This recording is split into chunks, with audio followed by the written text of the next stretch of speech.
My husband filmed a fake confession about his pregnant mistress to prank me, so I destroyed his life on camera. I was staring straight down the barrel of my husband's hidden iPhone camera as he told me he had gotten his 24-year-old receptionist pregnant. My knees gave out, my chest heaved with agonizing, jagged sobs, and as he started violently laughing at my pain, my tears evaporated into a dead, icy stare. As a senior mobile architect, my entire brain is wired in binary. Everything in my universe is either a 1 or a 0, true or false, functional or broken. There is no gray area in code, and for the last 7 years, I thought there was no gray area in my marriage to Nathan. But for the past 8 months, Nathan had become a glitch in my perfectly compiled life. It started with the subtle behavioral changes. The phone suddenly resting face down on the granite countertops. The sudden change to his lock screen passcode from our anniversary date to a random 6-digit numeric string. The late-night brainstorming sessions for the painfully cringeworthy YouTube prank channel he was trying to get off the ground. He was a 31-year-old regional sales manager desperately trying to become the next big internet prankster, but his real talent wasn't making videos. It was gaslighting me. Whenever I asked him why he was guarding his phone like it held the nuclear launch codes, he'd roll his eyes, let out a condescending sigh, and tell me I was being paranoid. When I asked about Kylie, the new 24-year-old receptionist at his logistics firm whose name kept popping up on his push notifications, he laughed in my face. He told me she was basically a child. He told me she was just asking for advice on how to navigate the corporate ladder. He told me I was insecure, suffocating, and acting crazy. For months, he fed me bad data. And for months, I doubted my own internal logic. But code doesn't lie. And eventually, every bug surfaces. It was 2:14 a.m. on Tuesday, March 31st. Nathan was snoring beside me, his arm draped heavily over his chest, his phone tucked securely under his pillow like a metallic security blanket. I was awake, staring at the ceiling, feeling the familiar, acidic burn of anxiety in my stomach. Then, my phone buzzed on the nightstand. A single, sharp vibration. I grabbed it. It was an unknown number. The message preview simply read, "He told me you two were legally separated. He told me you slept in different bedrooms." I felt the heat rising in my neck, and my vision actually went blurry for a fraction of a second. I sat up, the cold night air biting at my shoulders, and opened the message thread. It wasn't just a text. It was a massive, compressed zip file. Kylie hadn't just reached out to clear her conscience. She had reached out because she realized Nathan was playing her, too. He had promised her he was moving out of our house by the end of March. When he made up an excuse about delays with the lawyers, she got suspicious. She did some digging. She found my Instagram. She saw the photo Nathan had forced me to take with him at a winery 3 days prior, captioned, "Date night with my beautiful wife." Kylie decided to go nuclear. She decided to open source his betrayal. I sat in the dark, the blue light of my screen illuminating my face, and downloaded the data dump. It was a flawless, chronological export of their entire WhatsApp history spanning 6 months. I scrolled through the sickening, syrupy texts. I read the graphic descriptions of what they did in the back of his Honda Accord. I saw the 4K resolution photos of them holding hands at the beach during his supposed sales conference in Miami. I saw the PDF attachments of the credit card receipts for the luxury boutique hotel they shared last weekend, paid for on a secret credit card he had opened under his LLC. And then, I opened the final image file. It was a sonogram, 6 weeks along. My heart hammered against my ribs like a trapped bird. The physical pain of the betrayal was so acute, so violently sharp, it felt like my ribs were caving in. I looked over at Nathan, his mouth hanging open, oblivious to the fact that his entire digital life had just been laid bare in the palm of my hand. I wanted to scream. I wanted to grab the heavy brass lamp off my nightstand and smash it into his smug, sleeping face. I wanted to tear the house down to its foundations. But I didn't. I took a slow, deep breath, holding the oxygen in my lungs until they burned, and let it out. The raw, bleeding wound in my chest began to freeze over, replaced by a cold, calculating, mathematical clarity. The glitch had been identified. Now, it was time to deploy the patch. I slipped out of bed, padded silently down the hallway to my home office, and locked the door. I fired up my multi-monitor workstation. I had exactly 4 hours before the sun came up, and I needed to rewrite the infrastructure of my entire life. First, I accessed our joint financial accounts. I am the primary earner. I make triple what Nathan makes, and I was the one who set up all our banking architecture. It took me less than 3 minutes to revoke his administrative privileges. Then, I accessed his laptop via our home network. I found the seed phrase to his secret offshore crypto wallet, the one he bragged to his friends about, the one holding $15,000 he thought I didn't know existed. I transferred every single Satoshi into a new wallet generated on my own encrypted ledger. Next, I opened our smart home hub. I changed the master code for the Yale smart lock on the front door, the garage keypad, and the alarm system. I set a delayed trigger. His current access would be permanently revoked at exactly 9 a.m. At 4:30 a.m., I drafted a summons and complaint for divorce. I used a template from the high-powered family law attorney I had consulted months ago when my suspicions first began. I printed the WhatsApp logs. I printed the hotel receipts. I printed the sonogram. I placed them all into a thick, legal-bound manila folder. At 5:45 a.m., I quietly left the house and drove to a 24-hour diner 2 miles away. I sat in a sticky vinyl booth and waited for the emergency mobile notary I had called an hour earlier. She arrived, stamped my divorce papers, and wished me luck. By 6:30 a.m., I was back in my kitchen, brewing a fresh pot of French roast coffee, the manila folder hidden inside the junk drawer next to the oven. It was Wednesday, April 1st, 2026. April Fool's Day. At 7:15 a.m., Nathan walked into the kitchen. He was wearing his favorite gray sweatpants and a tight black t-shirt, his hair perfectly tousled with pomade. He didn't look like a man whose world was about to collapse. He looked like a man preparing for a performance. "Morning, babe," he said, his voice dropping into an artificially deep, somber register. "Morning," I replied, keeping my back to him as I poured the boiling water over the coffee grounds. I watched his reflection in the dark glass of the microwave door. He pulled out a bar stool and sat at the kitchen island. He pulled his iPhone out of his pocket, tapped the screen a few times, and casually propped it up against the ceramic fruit bowl, the camera lenses pointing directly at my side of the kitchen. A tiny green dot glowed on the screen. He was recording. "Steph," he said, letting out a heavy, theatrical sigh. "Can you sit down for a second? We need to talk." I turned around, wiping my hands on a dish towel. I kept my face totally blank, playing the part of the oblivious wife. "What's wrong? You look serious." He looked down at his hands, rubbing his palms together. "I don't know how to say this. I've been dreading this for months. I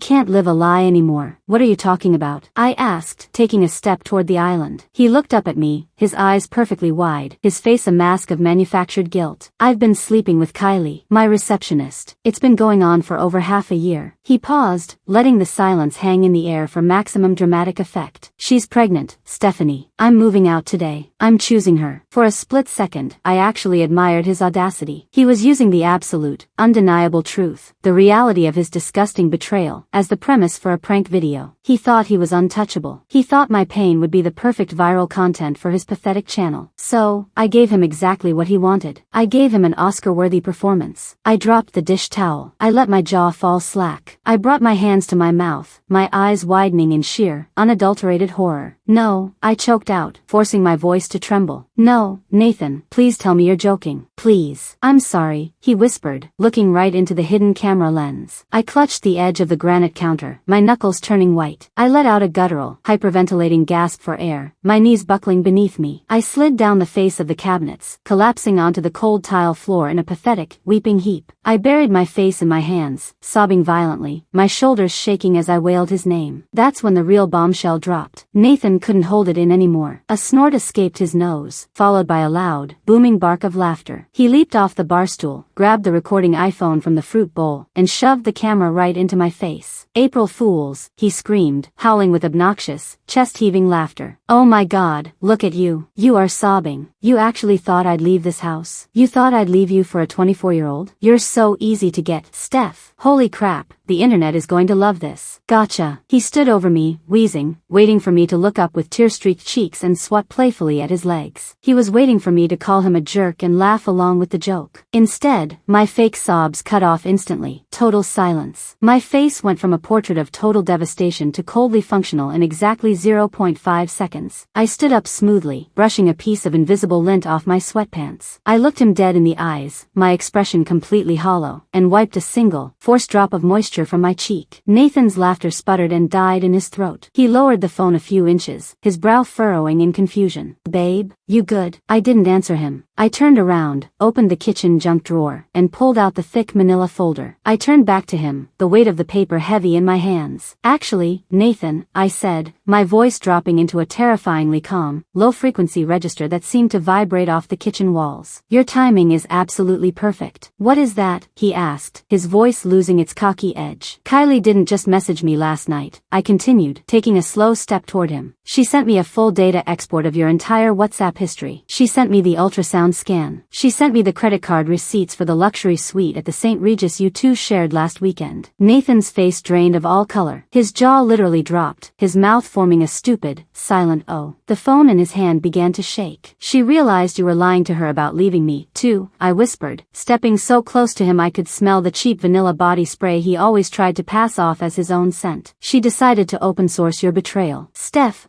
he stammered, stepping back, his eyes darting frantically between my face and the folder. That's a lie. That's fake news. Someone is messing with you. You're crazy. I slammed the folder squarely into his chest. He fumbled to catch it, nearly dropping his recording phone. The folder flipped open in his hands. Sitting squarely on top, staring him in the face, was the summons and complaint for divorce. Signed, notarized, and legally binding. Beneath it was the 4K printed photo of his hand resting on Kylie's bare thigh on the beach in Miami. I've been waiting for you to bring her up, I said, pointing a rigid finger at the glowing green dot on his iPhone screen. Thanks for getting the confession on camera, by the way. Your little April Fool's joke just corroborated my entire case. It'll be fantastic for the discovery phase of our trial. No, he gasped, his breathing turning shallow and erratic. He stared down at the documents, his eyes wide with rising panic. Steph, please, let me explain. It was a mistake. She means nothing to me. Save the performance for your subscribers, I hissed, leaning in so close my nose almost touched his. My eyes were like steel. I've already changed the admin permissions on all our joint accounts. I've restricted your access to the home network. And I've already transferred the $15,000 you thought you successfully hid in your offshore ledger wallet. Nathan violently flinched, as if I had physically struck him across the face. You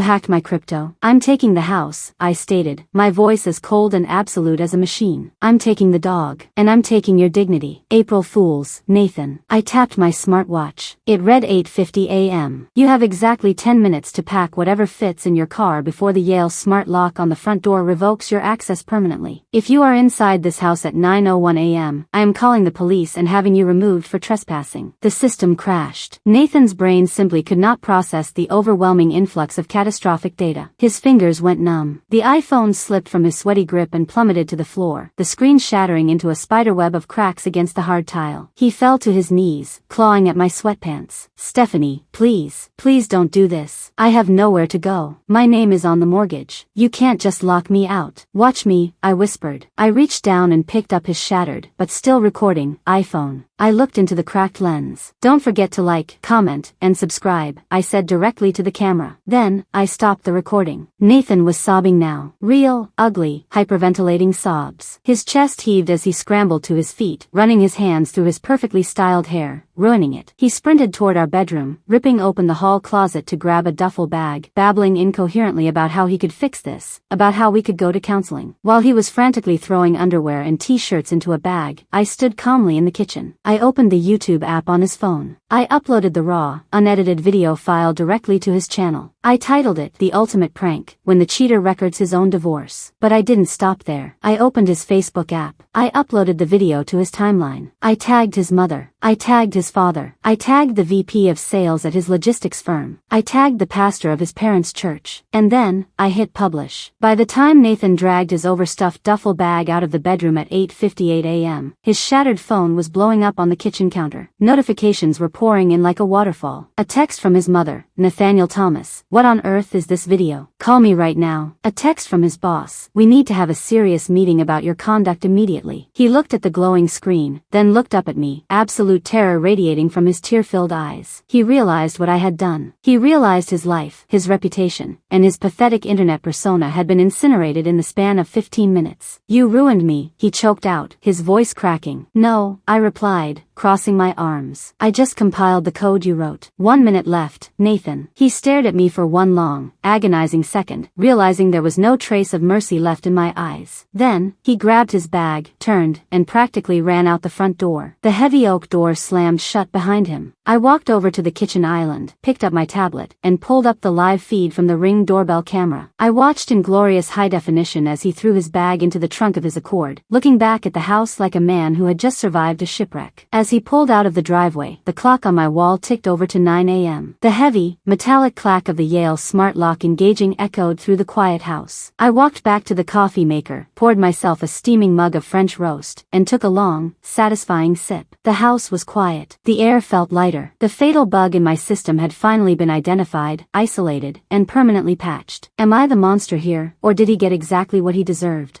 If you have made it this far and want to see more videos like this, then kindly subscribe and turn on notifications so you may never miss another story like this.